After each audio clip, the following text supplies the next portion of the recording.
Pro Education Studio Multiplication Basic 20-second video.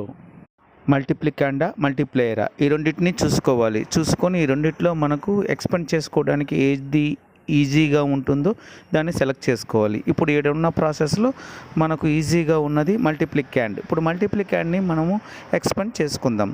505 ఉంది. 505ని మనము expand చేయగా 500 + 5 వస్తుంది. ఓకే, మల్టిప్లికాండ్ని ఎక్స్పెండ్ చేయగా 2 టర్మ్స్ వచ్చింది. 1 టర్మ్ 500, 1 టర్మ్ 5. ఇప్పుడు ఈ రెండింటిని మనము మల్టిప్లేయర్తో మల్టిపుల్ చేయాలి. అలా చేయగా వచ్చిన ఆన్సర్ని అడిషన్ చేయాలి. అలా అడిషన్ చేసిన ఆన్సర్ని ఒకసారి కరెక్ట్గా ఉందో చెక్ చేసుకోవాలి. ఇలాంటి ప్రాసెస్ చేస్తూ ఉండగా మనకు ఈజీగా ఎలా చేయాలో అర్థమవుతుంది. ఇలాంటివి ఒక 5 ఎగ్జాంపుల్ తీసుకొని ప్రాక్టీస్ చేస్తే ఇంకా చాలా బాగా అర్థమవుతుంది. ఈ స్లైడ్కి రిలేటెడ్ వీడియోలు, దీని ముందు వీడియోలు, దీని తర్వాత వీడియోలు ఉన్నాయి. అవి చూడండి. అవి మా ఛానల్లో ప్లేలిస్ట్లో ఉన్నాయి.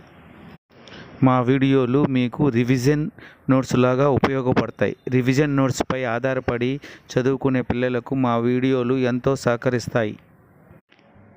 ఈ వీడియో చూసిన తల్లిదండ్రులకు ఒక చిన్న విన్నపం. ఇలాంటివి ఒక 5 ఎగ్జాంపుల్స్ మీ పిల్లలకి ఇచ్చి ప్రాక్టీస్ చేయమని చెప్పండి. మ్యాథ్స్పై వాళ్ళకి ఒక అవగాహన వస్తుంది. మీరు మీ పిల్లలకి 100 ట్రిక్స్ నేర్పించండి. 900 ట్రిక్స్ వాళ్ళే నేర్చుకుంటారు. అలాంటిది మన చదువులు.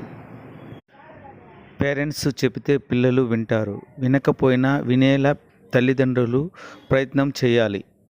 ఎందుకో ఇలా చెప్పాలనిపించింది ఫ్రెండ్, అందుకే చెప్పాను. Okay, thank you.